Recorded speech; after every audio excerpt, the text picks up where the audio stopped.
Ang istoryang inyong mapakikinggan ay naglalaman ng mga salita at eksena na hindi dapat marinig ng mga bata. Ang gabay ng mas nakatatanda ay kailangan. Pagod siya. Pero bakit hindi nilang niya ako kausapin? Inaalala ka niya siguro. Iniisip niya yung nararamdaman mo. Pagod ka rin. Hindi lang utak mo, pati katawan mo. Saka ayaw niya siguro maging pabigat sa'yo. Mga lalaki kasi, ayaw talaga nilang magsabi ng nararamdaman nila eh. Mahal ka niya, pero baka pagod na rin siya emotionally. Parang kailangan din nila ng pahinga. Minsan kasi, ito base lang naman to sa napansin ko. Kapag babae ka tapos nagkaroon ka na ng anak, maraming magbabago sa'yo. Sa career mo, sa pangarap mo, sa katawan mo, sa sarili mo, sa pananaw mo sa buhay. Iniisip ng lahat na laging lugi ang babae kapag nagkaroon na siya ng anak kasi hindi na siya tulad ng dati. Habang yung lalaki malaya lang, walang nagbabago sa kanila. Pero para sa akin, meron ding nagbabago sa kanila.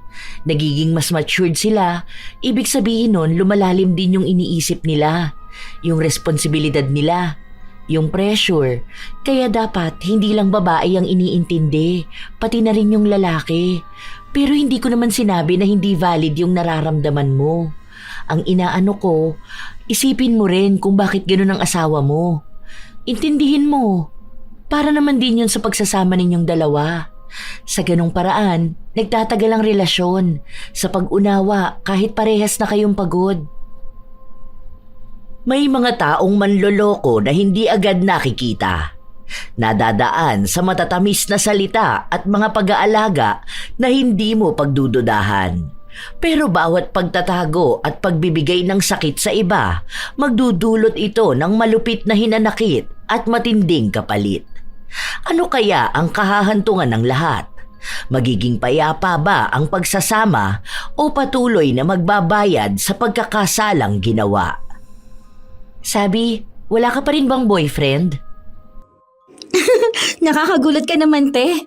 Akala ko naman kung anong sasabihin mo. Bigla ka ba namang nanahimik dyan eh? May niisip ka na pala. Para kang sinatita kung magtanong kailan ako mag-aasawa. Wala lang, naisip ko lang. Kasi ikaw na lang ang walang asawa sa inyong magkakapatid. Wala pa akong nakikilala na maayos, te. Yung dati kong BF, wala naman yung kwenta. Puro pasarap sa buhay. Gusto ko naman makakilala ng lalaking responsable, no? Ay, may ipapakilala ko sa'yo. Sa birthday ni Bochog, invite ko siya. Mabait yun. Tropa ko yun noon. Single din siya. Kaso kaedad ko eh. Okay lang ba yun sa'yo? Mas okay nga yun, te. Mas matanda, mas matured. Kesa naman sa mas bata kaedad ko puro sinungaling. Ayan, sakto. Feeling ko magugustuhan mo rin yun. Mabait siya eh. Pogi, maalaga, tapos family-oriented din yun. Tapos engineer yun. Ay, malawatpad pala atake niyan, te. Sige, try lang. Pinapunta nga ni Pauline ang kaibigan niya noong unang kaarawan ng anak niya. Doon nagsimula ang pagmamahalan ni Nasabi at Jason. 3 taon ang nakalipas ay nagpakasal sila.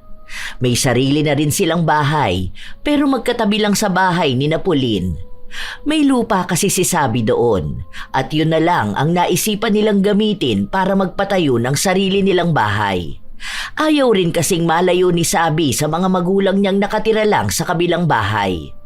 Isang araw, habang nasa bahay si Sabi, pumunta ang kanyang hipag kasama ang anak nito.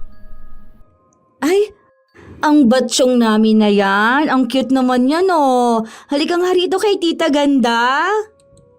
Naku, kanina pa yan gusto magpunta rito. Hanap niya rin si Tito Pogi niya raw. Naghamit ko na nga yan eh. Ang sabi ko magpupunta kami kay Tito Pogi at Tita Ganda niya. Basta ubusin niya yung pagkain niya. Ayun, inubos naman niya. Mabait na bata rin eh. Parang dito ng bahay niya. Natatawa ako. Di ba nga kagabi dito siya natulog tapos nagising na siya sa bahay? Sabi niya kung paano raw nangyari yun. Sabi niya kung may superpowers daw ba siya. Ang kulit talaga nito. Kulang na lang parang siya na yung anak namin. Kadidikit sa tito Pogi niya, nagiging magkahawig na sila. Eh kailan ba naman daw kasi siya magkakaroon ng kalaro? Yung kalaro niya dun sa iba niyang tito, ayun bibihira niya lang makita. Wala pa nga te, bumubuo pa rin kasi. Pero parang hindi pa siguro ngayon ang panahon. Pero sana ngayong taon magkaroon na. Magkakaroon na yan, tiwala lang. Huwag ka lang ma-pressure. Paano? Nag-aalala ako kasi malapit naman na ako mag-30. Eh baka may hirapan na ako ng mga anak no. Tapos ilang taon na ako noon. Ano ka ba? 27 ka pa lang naman. Malayo pa yan. Hindi naman siguro aabot ng ilang taon bago kayo magkaroon ng anak, di ba? Kalma ka lang dyan. Ako nga 29 nung nagkaroon ng anak. Pwede pa yan. Sana nga talaga. Nasaan pala si Jason? Parang hindi ko siya nakikita simula kahapon. Nasa Batangas ngayon. May inaayos silang project. Siguro mga 3 days siya doon. Ah, so mag-isa ka lang pala talaga rito. Oo, te. Parehas din kasi kaming busy. Minsan siya yung wala. Minsan naman ako.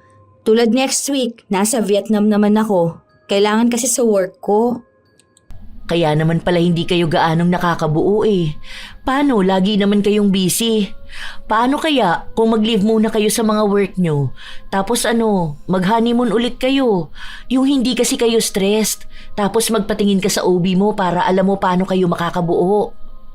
Yan na nga yung sabi ko sa kanya, te. Sabi niya next month na raw pagbalik ko rin. Unahin nyo na muna yan. Naku, baka maging busy kayo lalo. Baka hindi kayo makabuo. Kaya nga noon ng kuya mo, sabi ko sa kanya kahit nga half month muna siyang mag-leave. Tapos alaga talaga ako ng OB ko. Maselan din kasi ang naging pagbubuntis ko. Isipin mo yun, 29 na kasi ako noon tapos mababa ang matres ko. Buti na lang nakabuo kami ng isa. Ewan ko kung masusundan pa ulit. Siguro pagbalik na lang ulit ng kuya mo. Matagal pa yun dun sa barko eh. Mahirap din magkaroon ng asawa na seaman, no, te? Ay oo, sinabi mo pa. Lalo na sa mga naririnig kong kapag dadaong ang barko nila, iba rin ang dadaungan nila. Sabi ko talaga sa kuya mo, wag siyang magkakamali namang babae. Naku, yari talaga siya sa akin. Hindi lang naman sa'yo, te. Yari pa yan kay Papa. Tagain talaga yan. Pero biro lang yon kasi alam ko naman na matino ang kuya mo. Hindi yun magloloko. Alam mo, sabi nila, kapag nagbuntis na raw ang babae, o kaya nagkaroon na sila ng anak ng asawa niya, nag-iiba na yung lalaki. Kasi alam mo yun, minsan wala ng yung ganun. Ewan ko, depende na lang din siguro. Kasi si kuya mo hindi naman nagbago eh. Ay, nagbago siya pero mas naging maalaga siya sa amin ng anak niya. May mga nababasa kasi ako, madalas na nawawalan ng gana yung asawa nila kapag nabuntis na yung babae. Hindi yan. Sa iba lang yun. Hindi naman lahat ng lalaki ganun. Sa kahalata naman kay Jason na hindi siya ganung klase ng lalaki. Mabait naman yun, di ba? Di ba? Ikaw ang asawa. Ikaw ang laging kasama sa bahay. Alam mo na yan kung anong ugali niya. Sa ngayon okay talaga kami kasi nga wala pa kaming anak. Mas titibay ang relasyon nyo niyan kapag may anak na kayo. Magtiwala ka lang. May kung ano-anong naiisip si Sabi, pero hindi na lang niya pinapansin ang mga yon. Iniisip niya na baka masyado na lang din siyang nagpapadala sa mga napapanood o nababasa niya. Hindi naman ganon ang asawa niya at mas kilala niya ito. Ilang buwan pa ang lumipas, nagpasya silang dalawa na lumabas ng bansa. Para dun sila bumuo ng magiging anak nila. Mahal, wala mo ng work ngayon ha. Baka mamaya tawagan ka na naman ng boss mo. Tapos sige ka na naman sa mga request niya. Itabi na lang muna natin ang mga cellphone natin. May tinatanong kasi sa akin.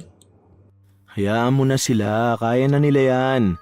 Kapag sila naman ang nagli-live, hindi mo naman sila ginugulo, di ba? Para sa atin tong dalawa. Sabi ng OB mo, walang stress. Dapat kalmado tayong dalawa. Kasi kung uunahin talaga natin ang trabaho natin, hindi tayo makakabuo. Mahal, ano sa tingin mong mangyayari sa atin kapag nagkaroon na tayo ng anak? E di magiging mas masaya ang bahay natin. Ganun sa tuwing nasa bahay si Butchoy eh. Di ba ang saya ng bahay kapag may bata? Gusto mo na rin ba talagang magkaroon ng anak? Oo naman. Nung una pa lang na makita kita, pinangarap ko na magkaroon ng anak sa'yo. Grabe, ang OA mo naman. Unang kita talaga. Oo nga. Kinukwento ka pa lang sa akin ni Pauline. Gusto na kita. Grabe naman, ni hindi mo pa nga ako nakikita. Nakita na kita, no? Nung hindi pa mag-asawa si Kuya mo at si Pauline. Nagpunta kami nun sa bahay nyo. Kaso hindi mo ako pinansin nun.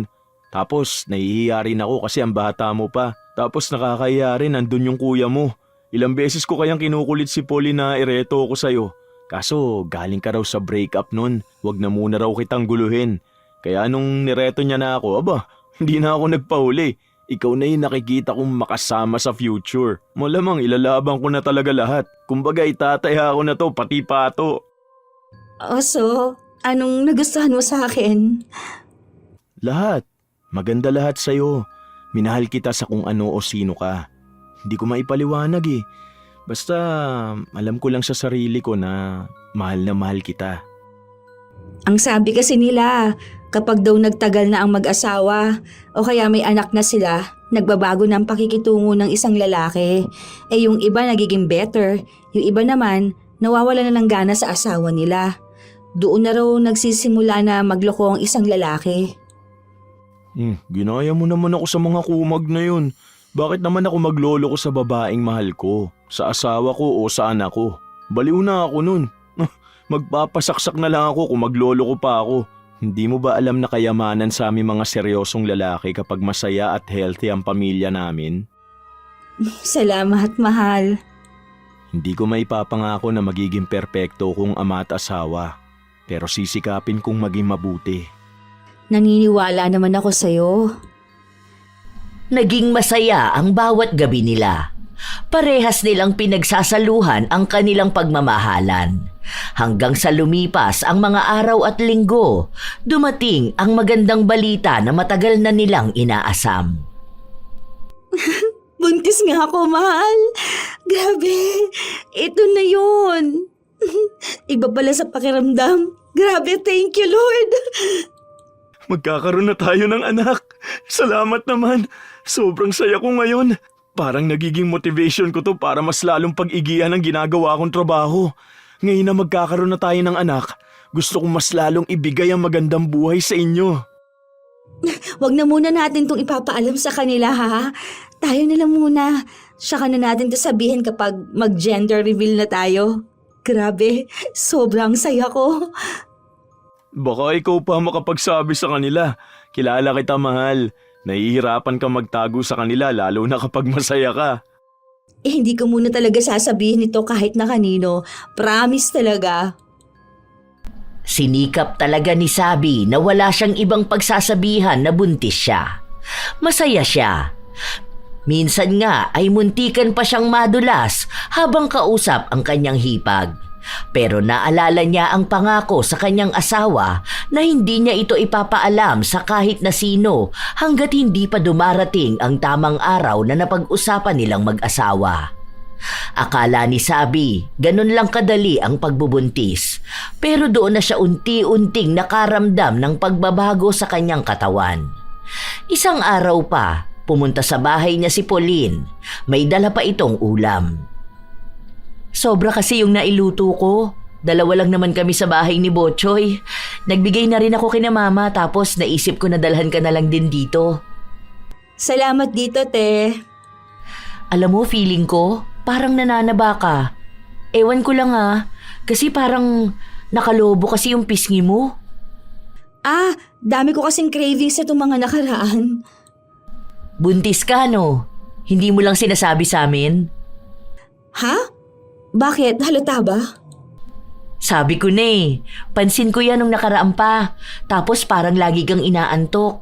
Nung nasa bahay tayo ni na mama, wala kang ibang ginawa kundi kumain. Tapos maya-maya aawayin mo na asawa mo. Alam ko na yan. Huwag mo na lang munang sasabihin kina mama, ha? Kasi ang balak sana namin sa gender reveal na. Mukhang halata naman pala masyado. Feeling ko alam na rin yan ni na mama. Hindi lang nila sinasabi kasi nga hinihintay nila yung moment nyo. Ay, ganun ba talaga siya kahalata? Hindi ko na ata maitago. Okay lang yan, ano ka ba? Kayo naman yan eh. Kung gusto nyong i-announce na agad, edi okay lang. Kung sa gender reveal pa, okay lang din naman. Hindi rin naman natin to ipagkakalat. Ang hirap pala talaga maging buntis, ano? Hindi lang yan. May mga emotional changes din sa'yo niyan. Magbabago yung katawan mo, pati yung mood mo. Kaya dapat talaga handa ang asawa mo sa ganyan. Noong nakaraan nga ang arte ko. Ewan ko kung dala ba to ng pagbubuntis ko. Paano? Bigla na lang akong umiyak nung hindi niya ako nabilhan ng itlog na pula. Kaya ayun, madaling araw naghahagilap pa siya. Pumunta pa siya kina mama niya para lang manghingi ng itlog na pula. Nung ibinigay na niya sa akin, hindi ko naman nakinain. Hawak ko lang yun hanggang sa makatulog ako. Ang weird nga. Okay lang yan. Normal lang yan. May ganun ka rin bang moment? Oo naman. Dati nga nag-aaway kami ng kuya mo kasi pinapahanap ko siya ng bilo-bilo 2:00 ng madaling araw. Galit na galit ako sa kanya nun kasi wala raw siyang mahanap. Tapos nagluto na lang siya. Ang ending, sinuka ko rin naman nung kinain ko. Ang weird pala ng mga buntis, ano? Kakaiba? Hindi mo mapigilan. Parang kapag naiisip mo, parang nag-iinarte lang pero kapag ayan na mismo, hindi mo talaga maano eh. Basta ang gulo-gulo. Minsan pa bigla na lang akong umiiyak. Eh paano pala yan? May work ka pa ba? Meron pa naman, pero ngayon kasi twice a week na lang pasok namin. Hinihintay kong mag-work from home ako, pero baka ipa-request ko na lang din yun. Ngayon pa lang yan kasi sa mga susunod niyan, mas malala pa. Naku po, dapat pala talagang hindi mananawa si Jason na intindihin ako. Nakakaloka. Okay lang yan, sanay naman yan. Alam na niya yung gagawin sa ganyan. Sanay? Bakit naman siya masasanay? First baby namin to. Sanay na yan kasi may mga ate siya, di ba? Malamang napagdaanan niya na rin yan. Sa bagay. Kasi yung ate niya sa kanila tumira nung buntis eh.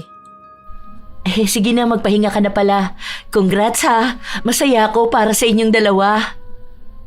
Totoo nga ang sinabi ni Pauline dahil habang tumatagal, lalong nagiging kakaiba ang pakiramdam ni Sabi. Minsan pa, hindi lang siya ang apektado, maging ang kanyang asawa.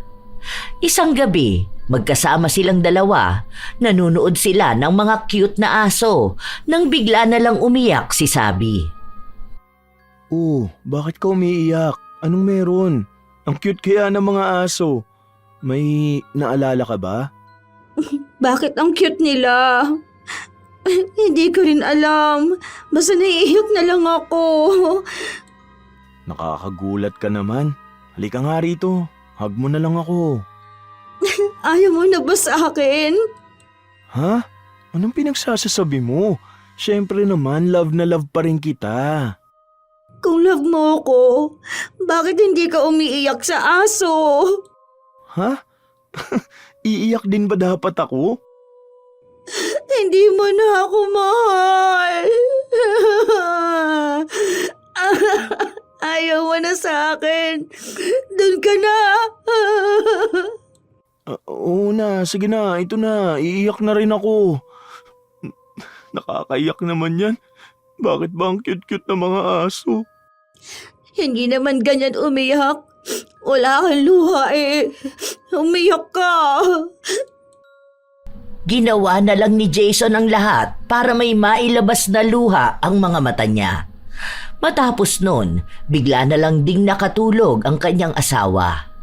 Kinabukasan naman, galit na galit si Sabi. Naguguluhan na ako. Bakit nagagalit ka naman ngayon? Huwag ka sabing titingin sa akin, di ba? Nabubwisit ako sa'yo eh. Ano na naman bang ginawa ko? Natulog lang naman ako eh. Bakit ka ba kasi natulog ng nakapikit ha? Alam mo, naiinis na ako sa'yo. Hindi ko na alam kung ano bang trip mo sa buhay. Minsan bigla kang iiyak, tapos bigla kang magagalit sa akin. Pero kapag umalis naman ako, tatawag ka at iiyak ka na mimiss mo ko. Hindi ko na alam kung anong gagawin ko eh. Nakakapikong ka na. Oh, kita mo, iiyak ka na naman. Bakit mo kasi ako sinisigawan? May trabaho pa ako. Bahala ka na dyan sa buhay mo. Ang gulo mo. Ilang araw na hindi nagpakita sa kanya si Jason. Panay siya tawag sa asawa dahil gusto na niya itong makita. Pero sinabi lang sa kanya na may proyekto ito sa kabilang bayan, kaya isang linggo siyang mawawala. Doon na nagsimula na manlamig ang relasyon nila. Habang lumilipas ang ilang mga linggo at buwan, lumalaki na rin ang tiyan ni Sabi. Paminsan-minsan na lang siyang inaatake ng kung ano sa emosyon niya.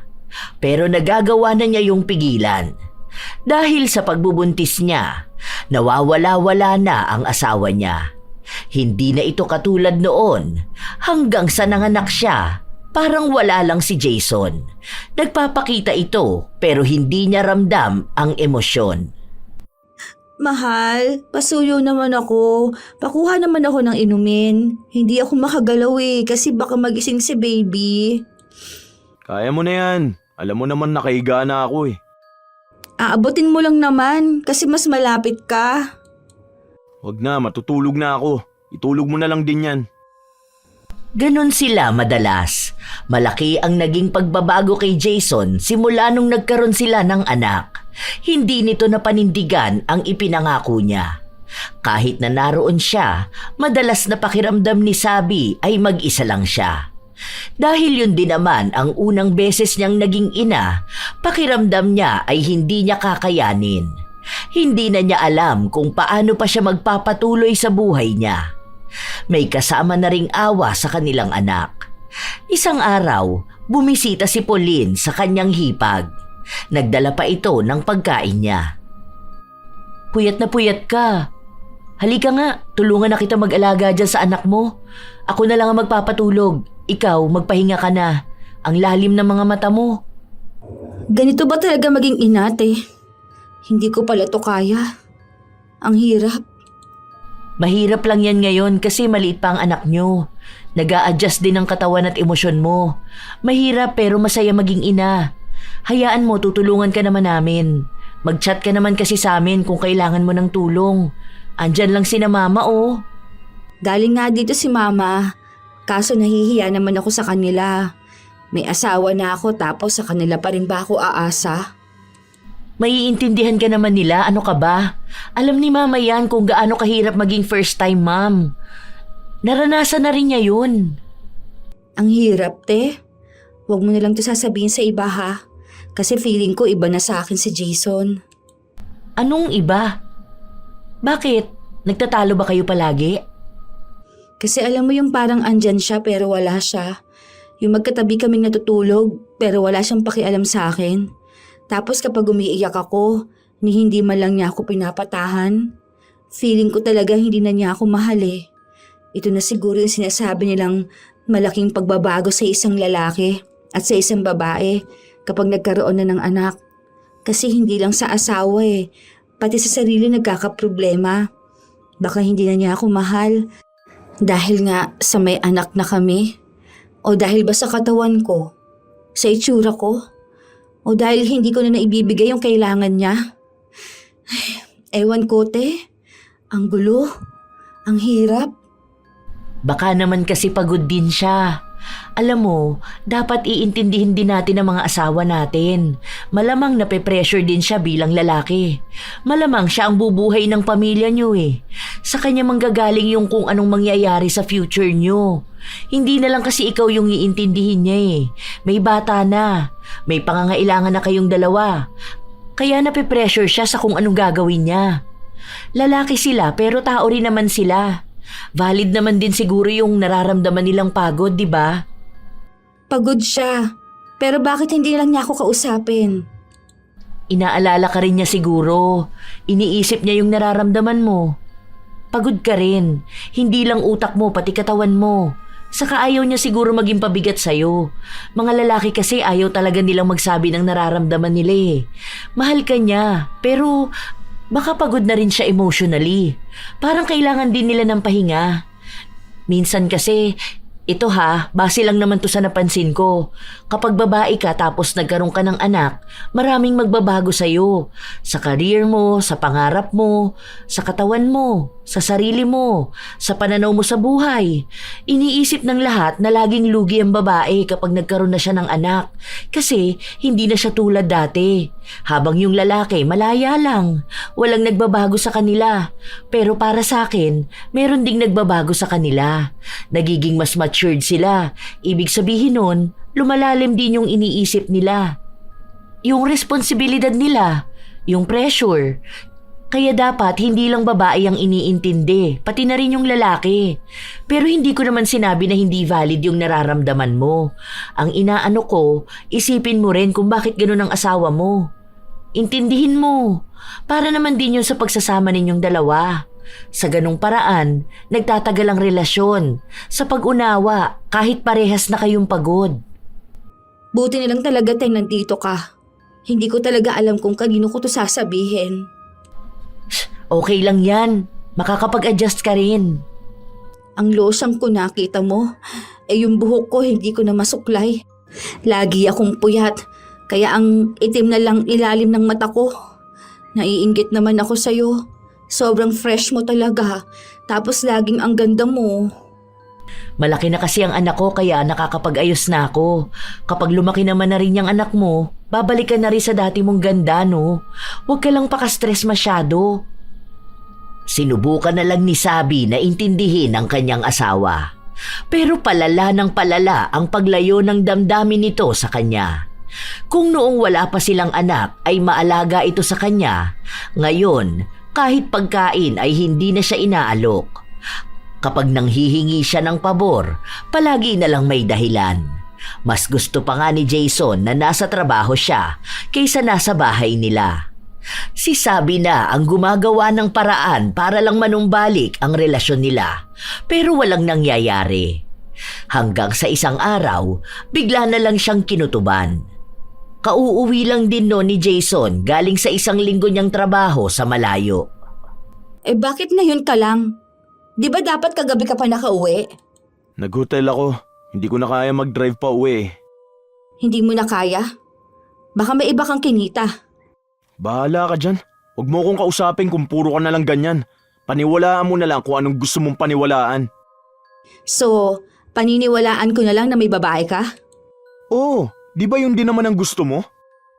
Bakit ba ganyan ka makitungo sa akin? Alam mo naman kasi napagod ako, tapos sisimula mo ako ng ganito. Mabuti sana kung inayos mo man lang yung pagtatanong sa akin, pero pinagdudahan mo na agad ako. Anong gusto mong mangyari niyan? Nagtanong ako, pero iba yung tono ng pananalita mo. Akin na ang cellphone mo. Bakit ba? Ano bang problema mo? Bakit mo ako pinagtataasan ng boses? Dahil nakakapikong ka na. Utang na loob pagod ako sa trabaho ko, kaya wag mo naman na akong paghinalaan. Nagtatrabaho ko para sa pamilya natin tapos ganito ka sa akin? Nakakasawa ka na. Nakakasawa na ako? Anong gusto mo? Maghiwalay na tayo? O sige, kung yan naman pala ang gusto mo Sige, lumayas ka rito. Lumayas ka sa pamamahay ko. Talagang lalayas ako. Nakakasawa yung pag-uugali mo. Buwisit! Walang pagdadalawang isip na umalis si Jason. Sobrang sakit noon para kay Sabi, pero hinayaan na muna niya ang asawa. Akala niya ay babalik din si Jason ng gabing yun, pero hindi. Kahit na tumawag sa kanya ay wala. Talagang hindi nagparamdam sa kahit na anong paraan. Walang ibang ginawa si Sabi kundi ang umiyak. Ang sakit ng dibdib niya. Hindi niya alam kung siya ba ang may mali na pinalayas niya ang asawa. Hanggang sa halos 2 linggo nang hindi nagpaparamdam sa kanya si Jason. Isang araw, humingi siya ng tulong sa ina na hanapan siya ng yaya ng anak niya. Babalik na kasi siya sa trabaho. Gusto niyang magpatuloy na lang sa buhay. Iniisip niyang baka nga hindi na sila magkakabalikang mag-asawa. May mga payo siyang nakuha sa kanyang mga magulang na makakatulong sa relasyon nila. Pero hindi na siya umaasa pang magiging maayos silang mag-asawa. Bilang ina, iintindihin na lang ni Sabi ang kanyang anak. Pwede naman na rin siyang makabalik sa trabaho kahit na 5 buwan pa lang ang nakalilipas simula nung nanganak siya. Pinayagan naman siya sa trabaho, lalo pa 3 araw lang naman sa 1 linggo ang pasok niya. Hindi kasi siya naaprubahan na magtrabaho sa bahay dahil nakuha na ng kasama niya ang posisyon para doon. 1 linggo na simula nung bumalik siya sa trabaho, saka lang ulit nagpakita sa kanya ang asawa. Anong ginagawa mo dito sa bahay? Sorry na. Ayusin na natin tong relasyon natin. Ilang buwan kang walang paramdam, tapos uuwi ka at sasabihin mong sorry? Sorry lang? Ano bang gusto mo? Bibilan na lang kita ng pagkain. Yung paborito mong pagkain.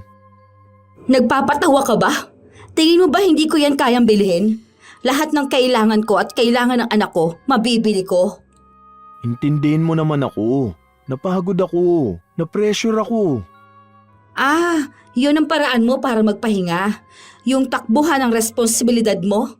Ikaw lang yung pagod. Sino ba yung walang tulog palagi? Sino ba sa atin yung hirap na hirap ang katawan? Pero nakita mo ba ako nagreklamo? Bigla na lang ba akong nawala? Tapos babalik ako dahil nakapagpahinga na ako sa malayo? Bigla kang nawala. Ni hindi ko nga alam kung buhay ka pa. Kung sinong kasama mo. Kung may bago ka na bang pamilya. Intindihin mo naman sana ako. Pangako, babawi ako sa inyo ng anak natin. Wala akong pakialam sa'yo. Noong mga sumunod na araw, umuuwi na si Jason sa bahay nila. Nagyayaya ito sa asawa pero hindi pinagbibigyan ni Sabi. Hindi na rin naman niya alam kung mahal niya pa ba ang asawa, pero parang nagsasama na lang sila sa iisang bahay dahil lang sa kasal sila at may anak sila. Pero hindi na nag-aaksaya ng oras si Jason na suyuin siya. Wala na siyang maramdaman kundi panlalamig na lang. Hanggang sa isang gabi, umuwi si Jason na maraming marka sa kanyang leeg. Ang saya siguro ninyo ng babae mo. Masyado nang gigil sa'yo eh. Oh. Ang dami niya no? Anong madami? Yang chikinini sa leeg mo. Chikinini? Hindi to chikinini. Malamok kanina sa site. Ang laki naman pala ng lamok na yon. Sinipsip na lahat sa'yo. Hindi na nagpaliwanag si Jason. Hindi na rin naman naghahanap si Sabi. Gusto na talaga niyang makipaghiwalay pero sinabi ni Jason na kahit saan siya lumipat ay susundan pa rin siya. Isang araw, nagpunta si Sabi sa bahay ng kanyang hipag kung saan naabutan niya itong katatapos lang maligo at nakatapis lang. Oh, napasyal ka rito. May kukunin kasi ako te. Yung yung hiniram mong blender. Ay, oo pala. Wait lang ha, naligo kasi ako at napakainit. Grabe nga yung init ngayon eh. Parang ang alinsangan talaga. Ang lagkit ng pawis ko. Baka uulan ito sa susunod na araw. Ang dami bang lamok dito sa inyo, te? Wala naman lamok dito. May ginagamit kami. Try mo yun para hindi lamukin ang anak mo. Send ko sa'yo ang link. Hindi naman kami nilalamok ng anak ko. Ang nilalamok yung asawa ko. Ang dami niyang kagat ng lamok eh. Parang lamukin kayong dalawa. Kasi ganyan din mga kagat ng lamok niya eh. Oh. Yung nasa leeg mo ba? Ah, ito ba? Sa park ko to nakuha. Nung nakaraan sinumpong ako ng allergy ko kaya pinagkakamot ko. Ah, kaya naman pala. Yung blender te, kunin ko na. Kasi kapag akin talaga gusto ko sa akin lang mismo eh. Kaya nga sabi ko kay kuya, ibigay niya mga kailangan mo. Para hindi ka mangapit bahay at manghiram ng pag-aari ng iba. Grabe, para naman yung linya sa mga pelikula. O sige, wait lang. Ito na. Salamat para sa pagpapahiram mo sa akin. Walang anuman. Meron nga akong hiniram mong gusto kong ibigay na sa'yo. Pero kung gusto mo lang naman ha? Ay, gusto mo talaga yon. Oh, ano ba yan? Asawa ko? Nasa asawa ko pa kasi ginagamit niya pa. Pero baka hindi na niya gagamitin next month eh. Iyon na lang. Salamat dito. Marunong ka rin pala magbalik. Para bang may ibang katauhan na sumapi kay Sabi nung mga panahon na yon. Hindi niya alam kung bakit bigla na lang siyang nagkaroon ng pagdududa kay Pauline at sa asawa niya. Alam niyang malabong mangyari yon pero hindi imposible. Ayaw niyang paniwalaan pero sunod-sunod na ang naging pahiwatig. Kapag aalis si Jason, aalis din si Pauline. Minsan, pinapaiwan ni Pauline ang anak niya sa biyenan niya. Tapos si Jason naman may biglaang proyekto. Yung mga bagay na hindi binibigyan ng pansin ni Sabi noon, unti-unti na niyang napagdudugtong at napagtatahi-tahi. Iniisip niya kung kailan yon nagsimula. Hindi siya matatahimik hanggat hindi niya nalalaman. Noong minsang tulog si Jason, kinuha niya ang cellphone nito. Sinubukan niya ang iba't ibang password pero hindi gumana. Hindi birthday ko. Hindi rin sa kanya o sa anak namin. Hindi naman anniversary namin. Anong password niya? Birthday ni Ate Pauline? Hindi rin. Paano kung birthday ni Batchoy? Teka, bakit birthday ni Batchoy ang password niya? Bakit hindi ang sa anak namin? Nanginginig na ang kamay ni Sabi habang tinitingnan ang cellphone ng asawa. Sa totoo lang, sa haba ng pagsasama nila o kahit nakasal na sila, hindi siya nakikialam ng cellphone. Ang sabi niya kasi, kahit na mag-asawa na sila, dapat ay may parte pa rin silang matatawag na privacy. Pero mukhang naging sobrang luwag niya sa asawa niya, kaya nagawa siyang lokohin ito. Nanghina ang tuhod niya sa mga nakita niya. Nakatago sa isang folder ang mga lumang litrato ni Pauline at Jason. Pati na rin ang mga video noong buntis si Pauline at hinahalikan ni Jason ang tiyan nito. Tinatawag niyang anak ang nasa sinapupunan ni Pauline. Hindi na niya kailangan pang magtanong. Doon pa lang ay alam na ni Sabi ang lahat. Hindi na niya kayang makita pa ang mga susunod. Napatunayan na niyang matagal nang may relasyon ang dalawa. At baka kaya siya nireto kay Jason para mas mapalapit sila sa isa't isa nang walang pagdududa na kabit ni Pauline si Jason. Simula noong nakita ni Sabi ang ebidensya, hindi na niya matingnan ng maayos ang dalawa. Nandidiri na siya. May mga kopya siya pero ayaw niyang isiwalat agad. Gusto niyang magdusa muna ang dalawa bago lumabas ang katotohanan. Sa susunod na 3 buwan pa naman ay uuwi na ang kuya ni Sabi. Doon niya ibubuko ang dalawa. Isang araw pa, habang nasa bahay lang ang mag-asawa, hiniram muna ng nanay ni Sabi ang anak niya. Kaya silang mag-asawa lang talaga ang naiwan. Mahal, gusto mo bang magbakasyon tayo? Marami akong ginagawa. May tinatapos akong project. Hayaan mo na lang muna yan. Gusto ko kasi makasama ka ulit eh. Yung tayo lang dalawa. Yung masaya.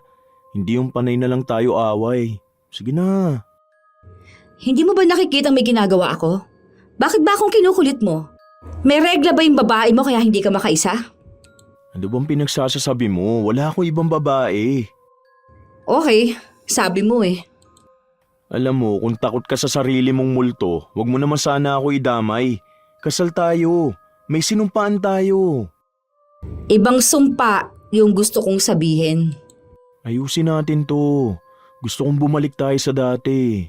Sorry na. Babawi naman ako. Bawian ka na lang sana ng buhay. 2 kayo ng babae mo. O sige, 3 na kayo. 3? Oo, para happy family kayo, di ba? Anong happy family yung pinagsasabi mo? Ha? Hindi kita maintindihan. Hindi ka naman siguro mangmang ano? Alam mo, yan ang isa sa problema sa'yo eh. May mga sinasabi ka kahit na hindi ko naman maintindihan. Hindi mo pinapaliwanag na maayos. Problema ba kung sabihin mo sa akin kung ano nangyayari? Ikaw nga, hindi ka umaamin sa akin, di ba? Tapos ako, gusto mong sabihin sa'yo kung anong problema? Wala akong aaminin dahil wala akong ginagawang masama. Wala ba? Tinarantado niyo kami ng kuya ko. Huwag ka na magkaila sa aking hayop ka. Pinaako ninyo pa sa kuya ko yung anak ninyo? O bakit? Para saan? Para lang maiahon yung putang inang babae na yun sa hirap? Ha? Hindi ko alam kung anong sinasabi mo. Huwag mo kami sinisiraan. Talaga ba? O bakit namumutla ka na ngayon? Takot ka na mahuli? Nakakahiya nga naman yun kasi, hindi ba? Utang na loob. Huwag kang mag-imbento ng mga kasinungalingan na ganyan. Alam mong hindi ako nag-iimbento. Tanga ka lang talaga. Parehas kayo. Sayang, hindi ko agad pinakinggan yung kutob ko. Okay na yun. Ang magandang dulot mo lang naman sa buhay ko ay yung anak ko. Hayaan mo, magsasama-sama na rin kayo sa impyerno. Kahit alam na ni Sabi, hindi pa rin inaamin ng asawa niya ang totoo. Alam na rin ni Pauline pero nagpapanggap pa rin ito na para bang wala siyang malaking kasalanang nagawa. Galit na galit si Sabi. Hindi lang dahil niloko siya ng asawa niya, kundi pinaglaruan pa silang magkapatid. Kaya sa galit niya, hindi na naman niya napigilan ang sarili na kumprontahin ang hipag. Wala akong ginagawang masama. Ganyan talaga yung sinasabi ng mga malalande, ano? Wala raw silang kasalanan, pero nagpapakababoy sila. Sige, mag-enjoy ka muna sa buhay na ganito. Kasi, pagdating ni Kuya, babalik ka sa basurahan. Gusto mo, isama mo na rin yung asawa ko eh. Magsama-sama kayo mga punyeta kayo. Kung may problema kayo ng asawa mo, wag mo ko idamay utang na loob. Inosente ang anak ko. Wag mong pagbintangan ng kung ano-ano. Okay, inosente naman talaga yan. Kawawa nga siya eh. Walang alam na salot sa lipunan ang mga magulang niya. Mga walang kwenta at mga walang pakinabang. Idedemanda kita. Sige, go! Para magkalabasan ng baho dito. May papakita ko sa kanilang mga litrato at videos ninyo. Andun lahat eh. Kaya naman pala push na push ka pa sa akin na jowain si Jason. Yun naman pala, kabit mo siya. Tapos, gusto mong mapalapit sa kanya? Kapal? Grabe? Hindi mo lang kinabahan ano? Ay, mukha naman ding mas bet niya ako kapag sa kama. Lagi niya bang naiuungol yung pangalan ko kapag kayong dalawa? Sabi niya kasi sa akin, ako raw yung pinakamasarap eh. Mas mahal naman niya ako. Kita mo? Aamin ka rin naman pala. Huwag ka mag-alala. Hindi kita sasabunutan o sasampalin. Ayoko ngang nadidikit yung kamay ko sa mga baboy ninyong katawan. Ew! At least, ngayon alam ko na. May record din ako ng pag-amin mo. Ready na natin to ha, sa pagdating ni Kuya. Akala mo ba natatakot ako? Kahit maghiwalay kami ng kuya mo, wala akong pakialam. Matagal na rin naman ako nagtitiis sa kanya, no?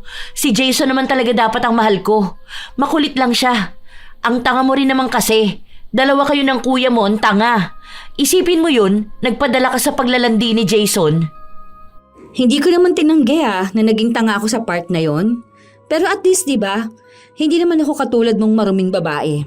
Hindi pa nga sure si Jason kung siya lang ang kabit mo. Naalala ko nga noon, nakikipag-meet ka sa matanda. Baka totoo yung balita na 500 pesos lang makakasex ka na. Yuck! 500 pesos lang talaga? As in? Pambili ko lang nga ng kape yun. Kadiri ka. Tinatarantado mo ba ako? Hindi ako nakikipag-sex kung kani-kanino. Diyan ako hindi naniniwala. Baka nga kahit yung ketongin dyan sa kanto nakipag-sex ka na eh. Paano? Kating-kati ka palagi. Hindi ako ganong klase ng babae. Weh, hindi halata ha? Kaya palang baho mo. Siguro ang baho na rin yung baba mo. Hindi na yan nahuhugasan kasi bira na agad kung kani-kanino. Yak! Yee! Sa'yo na si Jason ha? Para kayong dalawa magkahawaan. Bagay naman kayo. Paniniwalaan ko bang hindi ka ganong klase ng babae? Kabit ka nga ng asawa ko. Ew!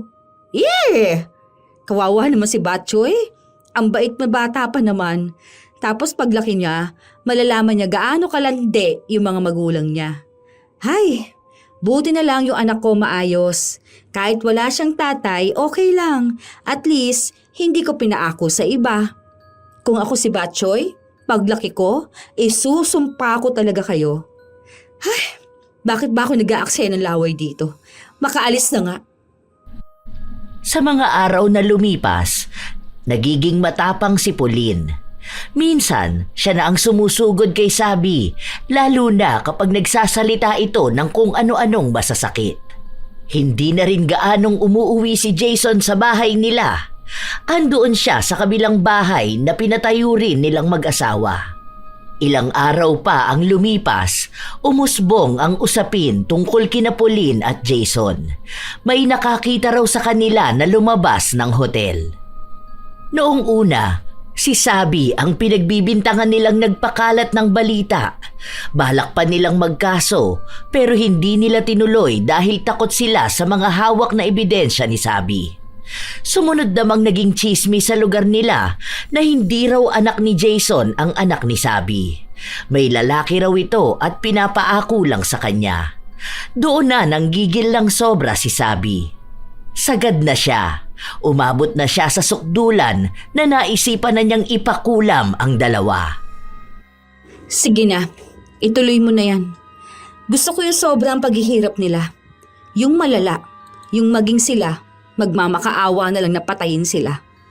Walang kapatawaran. Wala akong pakialam kahit pabalikan ako ng karma. Basta ang gusto ko, mahirapan sila. Galit na lang ang namumutawi sa dibdib ni Sabi. Wala na ang dating babae na mabilis magpatawad. Gusto na niyang makita na nagdurusa ang mga taong nanloko sa kanya at sa kuya niya. Igaganti niya rin ang anak niya. Mabilis namang umepekto ang kulam dahil buong buo sa kalooban at puso ni Sabi ang ritual na pinagawa niya. Sinabi niya na kahit pa magkita-kita sila sa impyerno, wala siyang pakialam. Nung nagkasakit si Jason, umuwi ito sa kanya para magpaalaga. Ang anak nila, pinaalagaan na muna ni Sabi sa kanyang mga magulang. Sobrang sakit. Ayoko na. Hindi ko na alam kung ano masakit sa akin. Parang bawat parte na lang ng katawan ko. Anong gusto mong gawin ko? Hindi mo man lang ba ako aasikasuhin? Wow, talaga ba? Damahin mo yung sakit na yan, hoy. Nung ako nga nanganak, pinabayaan mo ko eh. Nagpapakasaya ka doon sa babae mo. Tapos ngayon gusto mo na naghihirap ka? Ako naman na mag-aalaga sa'yo. Utot mo. Wala kang puso. Pare-pareho lang tayong tatlo na walang puso. Walang kaluluwa. Mga maiitim ang budhi. Ano bang akala mo sa akin? Martir? Huy, hindi na yun uso ngayon. Pinabalik lang kita dito dahil gusto kong makita kung paano ka nagdurusa. Hindi na para alagaan ka. Kung kailan pang nagiging okay na ako, kung kailan lumalaki na ang anak ko, magpapaka-stress ako sa'yo. Hindi ako butihing misis sa manlulokong asawa. Deserve nyo yan. Napasigaw na lang si Jason dahil sa sakit na nararamdaman niya. Hindi mawari. Kahit saan ay may masakit sa kanya. Nagpunta na nga sila ng ospital pero hindi naman siya nagamot. Sinadya talaga ni Sabi na dalhin silang dalawa sa ospital para maturukan sila ng gamot. Kapag ganun pa naman, hindi na sila gagaling. Hindi na mababawi ang kulam. Hindi na rin magagawa ng paraan ang albularyo. Hanggang sa dumating na rin ang kuya ni Pauline. Hindi pa nagbabahagi ng balita si Sabi, pinalayas na agad ang kanyang hipag. May kumakalat palang maseselang litrato ni Pauline. Hindi nila alam kung kanino yun galing, pero si Sabi na ang pinagbibintangan ng dalawa. Siya lang naman daw ang may motibo na gawin yun. Buisit kang babae ka! Ikaw ang dahilan kaya ganito ko! Sinira mo pa ang reputasyon ko! Ang sakit ng katawan ko! Parang namamanhid! Parang ang daming tumutusok na karayom sa akin! Aray ko! Hindi ako nagpakalat nun. Baka sa mga pinagsendan mo. Bakit ko sa skandal mo? Hindi ko nga yun napanood. Kahit na magkaso ka at imbestigahan ako, wala silang makikita na kahit na ano sa akin. Hindi ka man lang naawa. Para sa akin. Para sa anak ko. Wala kang puso.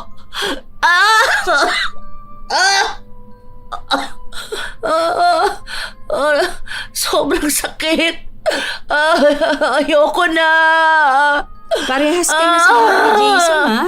Iisa lang ata utak ninyo. Parehas na bulok.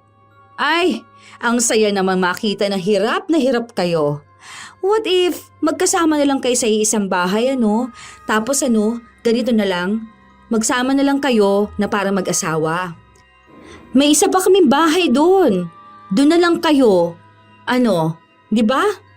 Parehas kayong gumawa sa sakit. Ay, buti na lang hindi pa alam ni Kuya na hindi niya anak si Botchoy. Ano kaya ang mangyayari sa bata, no? Ay, teka lang. Mabait naman si Botchoy. Pwede naman niya ipaampon niya yon. May kamag-anak kami sa malayo na walang anak eh. Ganun na lang. Total, hindi mo rin naman maaalagaan yung bata. Animal ka! Huwag ang anak! Huwag ang anak ko! Uy, hindi ko pinakikialaman ng anak mo. Dinadala ko nga siya sa maayos eh. Mabait yung kamag-anak namin ngayon kasi malamang kapag nalaman ni Kuya na hindi niya anak yung tinuring niyang anak, naku magagalit yun. Saan dadalhin si Botchoy? Sa ampunan? O, paano kung hindi maayos yung aampun sa kanya? Tulad nung mga napapanood ko? O kaya, ano ba? Ibabalik sa inyong dalawa ni Jason? Ay, shoota. Paano niyo naman maalagaan yung bata? Kung sarili nga ninyo, hindi niyo maalagaan. May mga sakit kayo, oh. May malasakit ako sa bata. Sa inyo lang talaga wala. Patuloy na inaasar ni Sabi ang hipag. Naaawa naman talaga siya sa bata pero hindi niya rin naman yon aalagaan at lalo naman ang kuya niya. Walang matirhan si Pauline dahil wala naman siyang mga magulang. Hindi niya alam kung sino ang tumulong dito pero ramdam niyang ang asawa niya. Kahit kasi may sakit ito ay may komunikasyon pa rin silang dalawa. Mapera si Jason. Kaya wala lang sa kanya kung gagastos siya para kay Pauline. Bilang kabit niya naman ito, gagawin niya talaga ang lahat para maging ligtas ito. Isang beses pa, noong nasa bahay si Sabi, nagpunta doon ang kuya niya. Oh, Kuya, pupunta pa lang naman sana ako sa bahay niyo. Kaso naunahan mo ko. Inasikaso ko lang kasi tong si Jason, pero paalis na rin sana ako. Hindi nagsalita ang kanyang kuya. Agad na sinuntok nito si Jason. Walang ginawa si Sabi dahil wala naman siyang pakialam kung nasasaktan ang asawa niya. Sa totoo lang, masaya pa nga siya. Ginulpi talaga si Jason.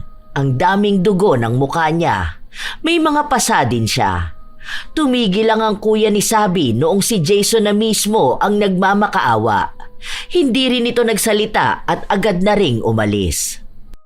Bakit hindi mo walang pinigilan ng kuya mo? Ginulpi na niya ako. Idedemanda ko siya. Nagpapatawa ka ba? Paano mo naman yun idedemanda? Ikaw pa nga may atraso sa kanya. Kala mo naman may makikinig sa'yo. Pwede ako maging testigo na hindi kasalanan ni Kuya kung bakit ka nabugbog. Handa ka talaga magsinungaling para lang parusahan ako? Hindi pa ba sapat tong sakit na nararamdaman ko, ha? Hindi pa yan sapat. Hindi pa ako nasisiyahan eh. Gusto ko yung talagang naghihirap ka na. Kung sa tingin mo hindi ako masaya na nakikita kang ganito, tingin mo ba patitirahin pa kita sa bahay ko?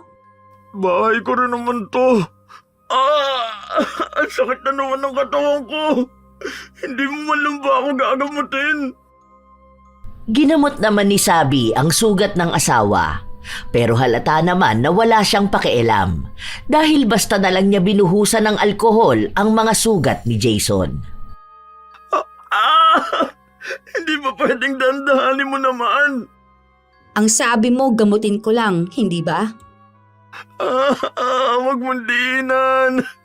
Ang sabi ko sa'yo gamutin mo. Pero hindi naman yung... Taga-aray ko. Mas lalong diniinan ni Sabi ang pagpunas ng bulak sa sugat ni Jason. Ilang araw pa ang lumipas, iniinda ni Jason ang mga sugat niya kasabay na rin ang pag-inda niya ng sakit na di niya mawari. Isang araw pa, nagpunta si Sabi sa bahay ng kanyang kuya.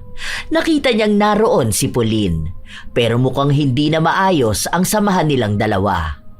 Nung kinausap ni Sabi ang kanyang kuya, sinabi nito na kinuha niya si Pauline dahil nalaman niyang balak nitong sumama kay Jason. Pinapahiwalay na rin siya sa kanyang asawa na naging kabit ni Pauline. Huwag ka mag-alala, kuya. Hindi ko naman na mahal ang mokong na yun eh. Hayaan mo, kuya. May ginawa naman ako sa kanila. Itong ganti ko para to sa atin. Dahil kahit na anong mangyari, apektado tayong dalawa. Kaya galit ako sa kanila. Hindi ako papayag na matatahimik lang sila at magiging masaya. Ipinaliwanag ni Sabi ang ginawa niyang pagpapakulam sa dalawa. Alam na raw niyang niloloko lang sila ng mga asawa nila, kaya siya na lang ang gumanti. Huwag na lang daw itong ipaalam sa iba. Kaya lang siya nakikisama kay Jason dahil gusto niyang makita kung paano ito magdurusa. Kaya daw damahin na lang din ng kanyang kuya ang sakit na nakikita niya galing kay Pauline. Noong araw din na yon, nakausap ni Sabi si Pauline, pero masama pa rin talaga ang ugali ng kanyang hipag. Alam mo, hindi ko rin alam kung ano mang nakita ni kuya sa'yo. Alam ko naman na mahal ka pa rin niya hanggang ngayon. Kaya siguro inaalagaan ka niya. Ako kasi, hindi ko naman na mahal ang asawa ko. Mahal ko yung idea na napaparusahan kayong dalawa. Sobrang satisfying, sa totoo lang. Tandaan mo, sa oras talaga na gumaling ako, gagantihan kita. Ikaw pa ngayon ang galit, ha? Ako na nga yung tinarantado ng ilang taon. Ang bait mo pa sa akin, tapos ikaw pa nagpapayo sa akin. Ang ending, ikaw naman pala yung kabit. Kung hindi ba naman makapalang putang inang mukha mong animal ka, hindi ba? Pasalamat ka. Ang sakit. Oh, namimilipit ka na naman Aray ko. yung sa sakit. Alam mo, ikaw na nga ang dapat na magpasalamat. Isipin mo yun, kahit na alam ko na kung anong ginawa ninyo, hindi ko pa rin kayo pinapatay. Hindi ko alam kung ano bang nakita ni Jason sa'yo. Wala ka namang binatbat sa akin. Noong una, napapatanong pa ako kung ano bang kulang sa akin. Kung may mali ba sa akin bilang babae. Pero napagtanto ko, hindi naman dapat ako yung nagtatanong ng ganyan. Tapos, naisip kong bigla na masyado nga pala akong mataas. Binabaan ko na nga lang ang standard ko nun kay Jason pero hindi pa rin niya naabot. Tapos pinagbigyan ko na lang. Tinirantado pa ako, no? Kaya hindi ako yung mali. Hindi ako yung kulang. Parehas lang talaga kayong malandi.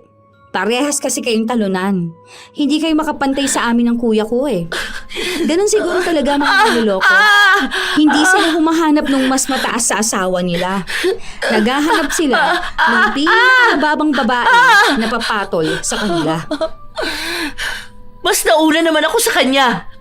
Kabit lang ako sa papel, pero hindi ako kabit sa puso niya. Favorite mo sabihin niya ng mga kabit? Nakakatawa pala yung pakinggan sa personal, ano? Ay, hindi na ako mag-aaksaya ng panahon sa'yo, ha? Bahala ka na sa buhay mo. Noong umuwi si Sabi, naabutan niya ang asawa niyang namimilipit sa sakit. Wala yung nagbabantay sa kanya. Galit na galit nga si Jason dahil nagbabayad sila para sa tagabantay na hindi siya inaalagaan ng mabuti. Ang akala niya ay kakampihan siya ng asawa niya, pero hindi. Wala itong pakialam kahit nasa sahig lang siya matulog, kahit pa buong araw siyang umiyak dahil sa sakit na nararamdaman niya. Wala ring pakialam sa kanya kung kumain na ba siya o hindi.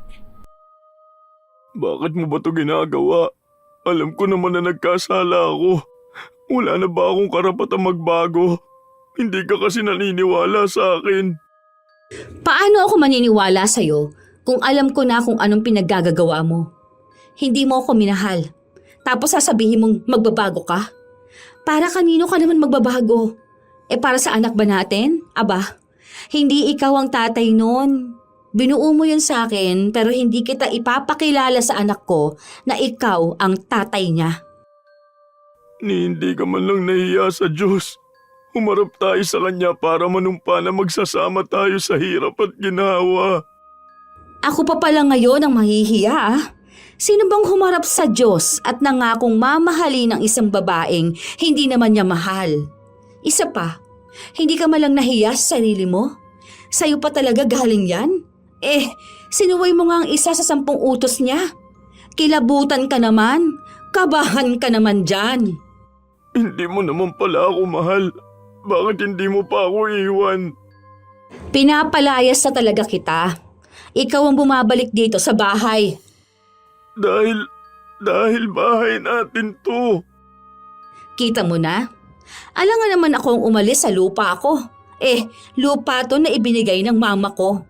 Parehas lang kayo ng babae mong makapal ang muka. Iba talaga ang paniniwala ng mga manloloko Kahit na sila na ang gumawa ng mali, ibang tao pa rin talaga ang sisisihin nila. Kaya parehas kayo napaparusahan. Tama lang yan. Masaktan kayo ng walang katapusan. Ito talaga yung nagpapasaya sa'yo. Kung gusto mo lang naman pala ako mahirapan hanggang sa mamatay ako, bakit hindi na lang ikaw ang sumaksak sa akin ng paulit-ulit? Ayokong dumihan ng kamay ko. Hindi ito dadampi sa inyong dalawa dahil ibang gagawa nun para sa akin. Utang na loob, ayoko na. Sobrang sakit na nito, ayoko na. Sige pa. Gusto ko yung maririnig talaga kitang nagmamakaawa dahil nasasaktan ka. Kung pwede lang sana na naririnig ko rin si Pauline Pero okay lang. Si kuya naman ang nakakarinig ng ganito. Kaya sige pa, isigaw mo pa ang sakit na walang katapusan. Habang lumilipas ang mga araw, palala ng palala ang sakit na nararamdaman ni na Jason at Pauline. Nakakakuha ng balita si Sabi kung anong nangyayari sa kanyang hipag. Sinabi ng kuya niyang wala na raw pinipiling oras ang sakit na nararamdaman ni Pauline. Mataas nga raw ang lagnat nito dahil hindi niya kinaya ang sakit kagabi. Wala itong tulog, walang kain.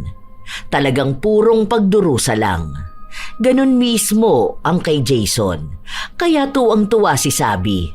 Alam niyang epektibo ang ginawa niya. Nabibigyan ng gaan ang kanyang dibdib kapag nakakaganti siya. May nagsabi pa nga sa kanya na patawarin na lang niya ang asawa niya pero sinabi niyang hindi niya yon magagawa. May mga kasalanan na napapatawad pero may mga kasalanan na mahirap patawarin. Hanggang sa halos 3 araw na sunod-sunod na sumisigaw si Jason dahil sa sakit na nararamdaman niya. Bumagsak ang katawan niya dahil wala siyang nakakain. Ang bantay niya wala ring pakialam sa kanya. Parang awa mo na. Patayin mo na lang ako, Sabi. Ikuha mo ako ng kutsilyo kahit na ako na lang ang papatay sa sarili ko. Utang na loob.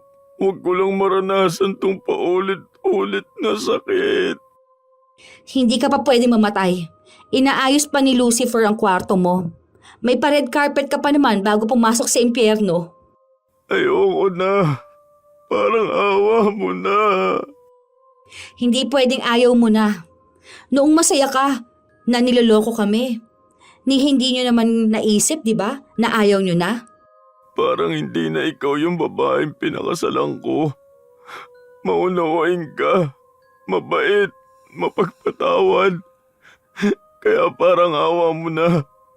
Kung ano mang nagawa ko, patawarin mo ko. Talagang hindi mo kilala kung sino ang pinakasalan mo, no? Hindi mo na ako makukonsensya dahil noong nagpasya akong maghiganti sa inyo, nawala na rin ako ng konsensya gaya ninyo. Mali ka kasi ng pinakasalan at niloko. Mabait ako kung sa mabait, pero ngayon, alam mo na kung paano ako maging demonyo sa demonyo. Kung wala kayong puso noon, mas lalong wala akong puso ngayon. Binabalik ko lang kung ano yung sakit na nararamdaman ng taong niloko. Mas masakit pa nga dyan ang pinagdaanan ko. Para akong pinatay ng paulit-ulit nung nalaman ko. Tapos ang ginawa nyo, pinagpatuloy nyo pa rin. Tapos sa akin kayo nagalit. Ngayong wala na kayong pagpipilian, tsaka kayo hihingi ng tawad. Wala na. Tapos na. Wala na nga ako na madaling magpatawad. Dapat lang yang mangyari sa mga tulad ninyo na manloloko. Muli na namang namilipit si Jason sa sakit. Ilang beses siyang nagmamakaawa at humihingi ng tawad sa asawa niya, pero wala talaga siyang napala. Hindi na ito ang utu-utong sabi na madaling mapakiusapan. Ibang sabi ang nakikita niya ngayon.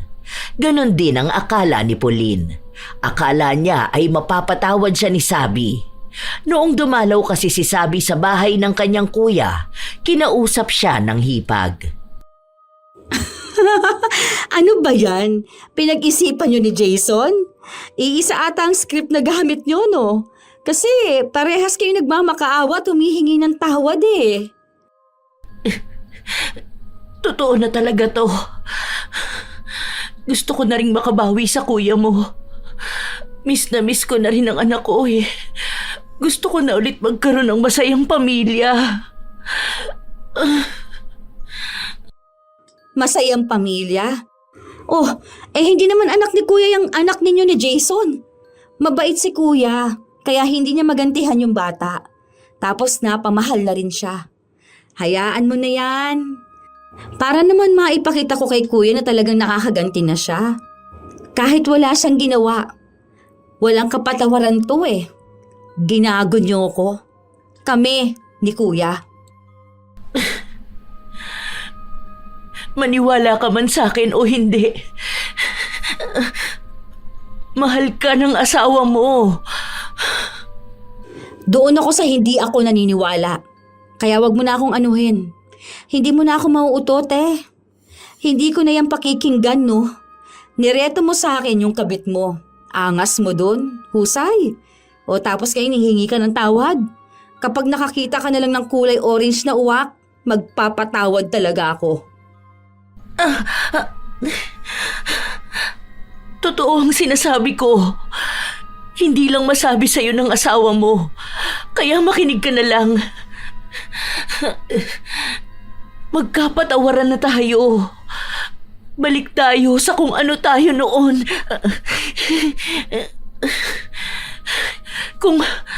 Kung anong buhay meron tayo. Masaya lang. Siniraan nyo yun. Tapos ngayon gusto nyo ibalik? Kahit anong pang-uuto mo, wala na. Hindi ako makikinig sa'yo. Wala akong ibang pinakikinggan kundi ang sarili ko lang. Huwag mong sirain ang sarili mo para sa amin. Uy, grabe naman yan mang-gaslight ha. Talagang sanay na sanay, no? Parang awa mo na. Patawad.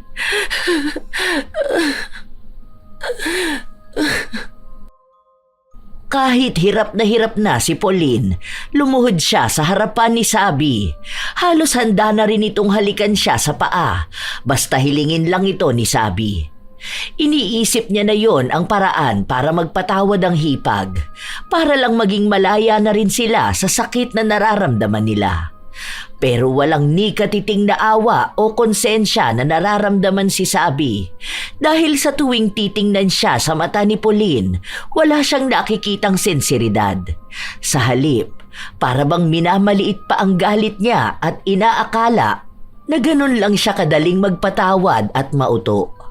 Ang nag-iisang tao na pumasok sa utak ni Sabi na naaawa siya ay ang anak niyang nadamay sa kalokohan ng dalawa. Kaya mas lalo siyang nanggagalaiti sa galit. Kaya lang kayo humihingi ng tawad dahil wala na kayong pagpipilian. Kilala ko na ang karakas ninyo eh. Walang masamang tao na nakikita ang mali niya. Kaya lang sila humihingi ng tawad para magawa ulit nilang manipulahin ulit yung taong nagawa nila ng mali. Hindi ko tatraydorin ang sarili ko para magpatawad. Kung ang ibang tao kaya magpatawad, pues ako hindi. Magdusa kayong dalawa. At gusto ko na makita yon. Tinalikuran ni Sabi ang hipag na nakaluhod pa rin. Buo ang paninindigan niya sa mga sinabi niya dahil hindi siya nagpapaapekto sa kahit na sino. Kahit paggamitan siya ng salita ng Diyos dahil alam niyang ang mga gumagamit nun para ibato sa kanya, mga taong masasama at marurumi. Kaya wala silang karapatan na konsensyahin at pilitin siyang magpatawad, lalo na kung ayaw niya naman talaga. Isang araw, nasa bahay lang siya. Nakita niya si Jason na marumi ang suot na damit. Kakakain lang kasi nito. Hindi siya pinakain ng bantay niya. Inabutan lang siya ng pagkain. Kahit pa nga anong pagalit ni Jason sa nagbabantay sa kanya, hindi ito nakikinig. Dahil mismong si Sabi ang nag-uutos dito na hayaan lang at huwag asikasuhin kung hindi naman kailangan. Bakit ka nakatitig sa akin? Masaya ka ba na ganito ang itsura ko? Na ang pangit ko na ang payat ko. Tapos sobrang nahihirapan ako. Bakit ka humihingi ng tawad sa akin tapos ganyan ka pa rin makipag-usap? Anong dahilan? Para saan kung magpapatawad ako, ha? Alam kong kinukulam mo kami. Nanghingi ako ng tulong sa tiyahin ko. Gumagawa na sila ng paraan para mabalikan ka ng kulam. Makakarma ka rin naman. Sana nagpatawad ka na lang, di ba? Sabi ko na nga ba, hindi totoo yung paghingi ninyo ng tawad sa akin eh. Buti na lang matalino ako. Hindi ko ginagamit ang emosyon ko kapag nagdedesisyon ako. Magpakasaya ka na ngayon. Dahil sa mga susunod, babalikan ka rin ng karma. Okay lang, at least nakaganti ako sa inyo. Kung alam ko lang na kaya mo tong gawin, hindi na ikaw ang pinakasalan ko. Okay lang din, kasi ako rin naman. Parehas lang tayo nagsisi sa kasal na to. Siguro iisa lang ang hindi ko pinagsisihan, yung anak ko. Hayaan mo na. Kung babalikan ako niyang sinasabi mong karma, edi okay lang din. Hindi naman na rin mawawala yung sakit ninyo eh. Buo ang kumpiyansa ni Sabi na hindi magagamot ng albularyo ang dalawa. Kung sakali man na mababalikan siya ng kulam o kaya ay ipakukulam siya ng kung sino man, wala na siyang pakialam doon. Dahil nakita naman niya sa sarili niya kung paano niya naparusahan ang dalawang tao na nanakit sa kanya. Hindi man sapat ang pinagdaanan nilang sakit, sapat naman na nakaganti siya kaysa sa wala. Ilang linggo ang lumipas, wala namang nangyari sa kanya. Sa halip ay mas lumalala pa ang naging kalagayan ni Pauline at Jason. Umabot na sa punto na hindi na sila nakakakilos dahil sa sakit. Hirap silang huminga. Ang akala ko ba akong makakarma? Parang nadoble pa yata yung nangyari sa inyo. Sa halip na sa akin, sa inyo pa napunta. Parang kahit ata yung naghahatol ng karma, alam sino sa atin ang dapat na managot. Kahit na alam kong may kasalanan din ako sa paglapit sa mangkukulam. Hanggang kailan mo ba gustong makita na ganito kami? Hanggang kailan? Ha? Hanggang sa huling hininga nating lahat. Kung ako man o kayong mauna, kahit na alin doon, gusto kong hanggang sa huli, nahihirapan kayo. Wala na akong ibang hinihiling kundi yun. Magiging masaya ako kapag nalaman kong wala kayong magiging taka sa paghihiganti ko. Ganyan talaga? Ilang beses na kaming humingi ng tawad. Ni hindi mo magawang magpatawad. Paulit-ulit na lang tayo. Sinabi ko na sa inyong hindi ako magpapatawad ng mga taong hindi naman totoo sa mga sinasabi nila. Itaga mo yan sa bato. Ilang beses kayong humingi ng tawad sa akin, pero ramdam kong hindi yun totoo. Hindi ako tanga at hindi ako manhid. Hindi niyo ba talaga ramdam kung gaano ako kagalit na galit sa inyo, ha? Hindi pa ba halata para paniwalain ang sarili ninyo na madadala ninyo ako sa paningin niyo sorry? Kahit na para na lang sa anak natin. Sige na, ipapangako na namin at titigil na kami. Iiwas na ako kay Pauline kapag gumaling na ako. Hindi na ako magloloko. Mamahalin na kita ng totoo. Lalayo tayo. Magbabagong buhay ako. Ipapakita ko sa'yo na totoo na to. Wala akong nakikitang sinseridad. Alam mo kung ano na lang ang gagawin ko? Kami na lang ng anak kong lalayo at ipaaalam ko sa kanyang patay na ang tatay niya. Kailan ko lang din napagtanto na hindi ka naman talaga namin kailangan. Iiwan mo ko ng ganito. Kung iiwan mo lang din naman pala ako, bakit hindi mo pa ako hayaan na maging maayos? Yung hindi ganito na hirap ako. Paano ko naman bubuhayin ang sarili ko niyan? Hindi ko na kasalanan yun. Bahala ka na sa buhay mo. Basta aalis kami. Ibebenta ko na rin tong lupa ko. Babayaran kita para sa parte mo sa bahay. Pero yun na lang yun. Wala ka nang maririnig na kahit na ano mula sa akin. Huwag namang ganitong klase ng parusa. Kahit naiwan mo na lang ako, huwag mo naman akong pahirapan. Hindi. Gusto ko yung ganyang parusa eh. Para makita mo kung ano yung mali mo. Para magsisi ka habang buhay. Yung palagi mong sisisihin ng sarili mo sa anumang pinagdaraanan mo. Yung mapapasabi ka na kung mauulit lang ang panahon, hindi mo nagagawin yung kaparehas na kasalanang nagawa mo ngayon. Hindi kita patatawarin kahit na mamatay ako. Ganito na katigas ang puso ko. Dahil alam ko namang hindi ka malulungkot kapag nawala ako at ang anak ko. Kapag gumaling ka, magiging malaya ka lang. Guguluhin mo lang ang buhay ng ibang tao. Kaya tama na yan, para sagad sa kaluluwa ang parusa. Ilang beses pang nagmakaawa si Jason pero hindi na siya pinakinggan pa ni Sabi.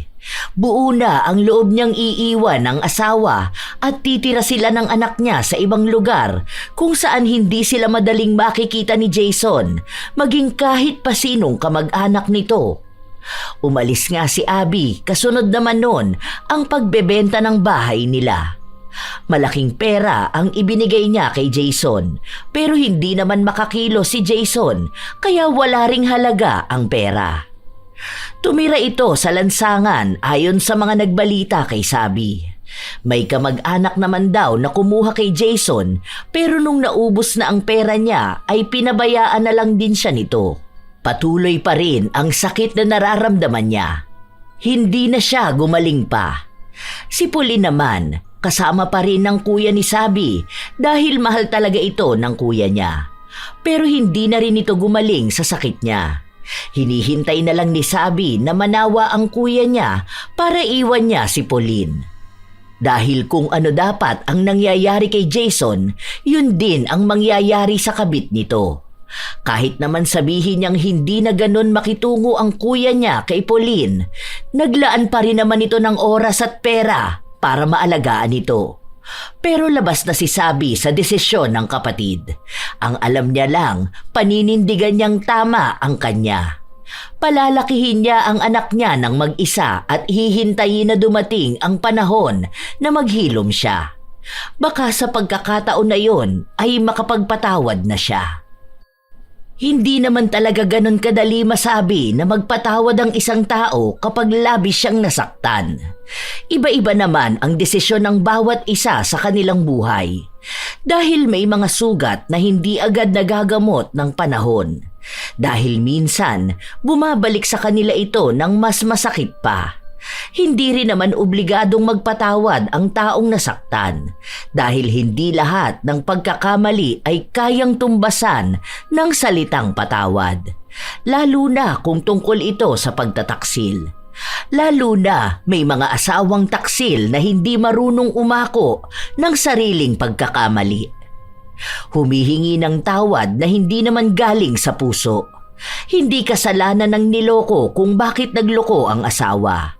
Hindi kakulangan ng pagmamahal, hindi pagkukulang ng pag-unawa, at lalong hindi pagkakamali ng taong nanatiling tapat.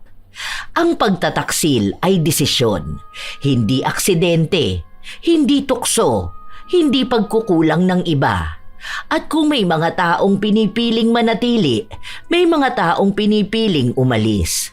Walang tama o mali sa pagpili ng sarili matapos ang paulit-ulit na panlilinlang. Dahil ang kasal ay hindi kontratang pumapayag sa pambabastos at ang pagmamahal ay hindi dahilan para tanggapin ang paulit-ulit na sakit. Tandaan na ang taong marunong magmahal ng tapat ay walang obligasyong magtiis sa taong piniling magloko. Tunay naman mga apo na mahirap talagang magpatawad kapag usaping pagluloko at maraming gusto talagang maghiganti. Kayo ba mga apo? Ano ba sa palagay ninyo? Tama ba ang naging desisyon ni Sabi na huwag magpatawad at gumanti sa mga taong nanakit sa kanya? Kung kayo ang nasa sitwasyon niya, anong mas pipiliin ninyo? Magpatawad sa ngalan ng kasal at anak o magpakalayo-layo para magsimula ng bagong buhay? Ikomento nyo na yan upang aming mabasa. Naway may aral na naging hatid ang ating bagong kwento. Ito ang inyong Lola Telang at maraming salamat sa pakikinig nyo mga apo.